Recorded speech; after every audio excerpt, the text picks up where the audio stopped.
낭만서점 고민상담소 시작합니다. 네, 오늘의 고민은요. 낭만서점을 항상 잘 듣고 있는 애청자님께서 남겨주셨어요. 요즘 저희 힘든 점을 같이 나누고 싶다고 하셨는데요. 저는 게이입니다. 일찍부터 알고 있었지만 성인이 되던 해 용기를 내어 가족과 친한 친구들에게 커밍아웃을 했고 내 자리를 지키며 일상생활을 영위하는 것조차 벅찬 현실이고요. 특히 이제 이번 코로나 사태 때문에 LGBTQ 커뮤니티를 향한 강렬한 증오와 다시 한번 마주하고 있어서 참 고통스럽다고 하십니다. 뭐 무작정 클럽에 간 사람들을 옹호하고자 하는 말이 아님을 다시 한번 말씀을 드린다고 하시면서 나아질 거라는 희망을 가지고 시민단체 활동도 해오고 계시고 그저 답보 상태에 머무르는 것 같아 모든 것이 무의미해 보이고 힘이 든다는 이제 요즘이라고 하시는데요. 그래서 네.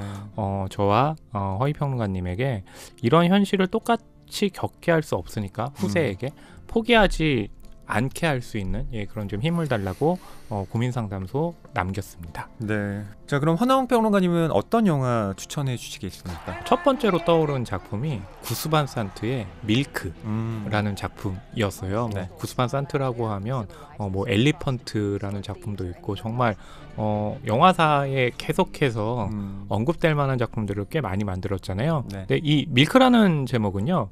미국 최초의 커밍아웃한 게이 정치가 이제 하비 밀크의 이름에서 가져온 제목인데요. 영화는 그 극 중에서 숀 펜이 연기한 이제 하비가 네. 뉴욕에서 만난 애인 그리고 샌프란시스코에 그러고 나서 이제 터를 잡거든요. 그러면서 시의원, 국회의원이 되기 위해서 굉장히 많은 노력을 해요. 하지만 거기서 그 보수적인 세력들에게 계속 공격을 받거든요. 그러다가 전직 시의원에게 살해를 당해요. 네, 그 과정의 이제 이야기를 다루고 있는데 그래서 처음 영화가 시작할 때요. 나는 곧 죽을 것이다 라는 이야기로 시작을 해요. 이때 그런 얘기예요. 내가 지금 녹음하는 이야기는 내가 죽은 후 듣게 될 것이다 라고 하면서 마지막 장면, 이 영화의 마지막 장면을 보게 되면 하비밀크의 죽음에 이렇게 슬퍼하고 분노한 시민들이 거리로 나오게 되거든요. 그러면서 이제 촛불 시위를 하게 돼요. 그러면서 이 마지막에 이 하비밀크가 남겼던 이야기가 이 영화 마지막에 흘러나와요. 지난주 펜실베니아에서 전화가 왔다. 앳된 목소리의 청년이 고맙다고 말했다. 게이 정치가가 필요한 건 그래서다. 그와 같은 수많은 젊은이들이 더 나은 삶에 대한 희망을 갖고 내일에 대한 희망을 갖도록. 이건 개인의 성취 문제도 아니고 자아나 권력의 문제도 아니다. 이건 우리의 문제다. 게이뿐 아니라 흑인과 동양인, 노인과 장애인, 바로 우리의 문제다. 희망이 없으면 우리는 무너진다. 희망만 갖고는 살아갈 수 없지만 희망이 없으면 삶은 가치가 없다. 그리하여 당신이 그들에게 희망을 줘야 된다. 그러니까 우리라는 그 가치에서 예외적인 인물이 있어서는 안 되잖아요. 그걸 위해 가지고 계속 힘써야 되는데 그래서 이제 뭐 저나 허위평론가님 같은 경우는 이렇게 방송을 통해서 지지 의사를 이제 밝힐 수도 있는 것이고 또 더 많은 사람들이 더 많은 희망을 가지고 좀 연대했으면 하는 바람에서 밀크를 좀 소개해드리고 싶습니다. 그 허나웅 평론가님께서 네. 성소수자에 대한 지지, 연대를 말씀하셨는데 제가 가져온 이 책에 이 서문을 네. 전수환 전 대법관이 썼습니다. 네네. 여기에 뭐라고 얘기를 하냐면 나는 동성애 또는 동성애자를 지지하지 않는다 라고 첫 문장이 있어요. 제가 지지의 문제가 아닌데 지지라고 했군요. 이성애 또는 이성애자를 지지하지 않는 것과 마찬가지다. 백인을 지지하고 흑인을 반대하거나 경상도 사람을 지지하고 전라도 사람을 혐오하는 따위의 일을 하지 않는 것과 같은 이유에서다. 이렇게 말을 했는데 제가 또 그렇게 얘기해가지고 갑자기 부끄러워지네요. 아니에요. 네. 근데 어쨌든 지지라는 말 자체가 허나웅 평론가님은 또 긍정적인 의미로 또 표현을 하신 거니까 저는 뭐 연대라고 얘기를 했습니다만 여하튼 동성애라는 것 자체가 이성애와 그냥 구분돼서 이야기될 성질의 것이 아니다라고 표명을 하고 있는데 저도 거기에 동의를 합니다. 이 리 베지트라는 미국의 공공정책행정센터 소장 그리고 경제학과 교수가 이 책을 썼는데 저는 이 책을 추천드리고 싶은 이유가 애초에 동성애는 찬성과 반대의 문제가 아니다. 그렇죠. 이건 많은 분들이 알고 계실 거라 생각을 해요.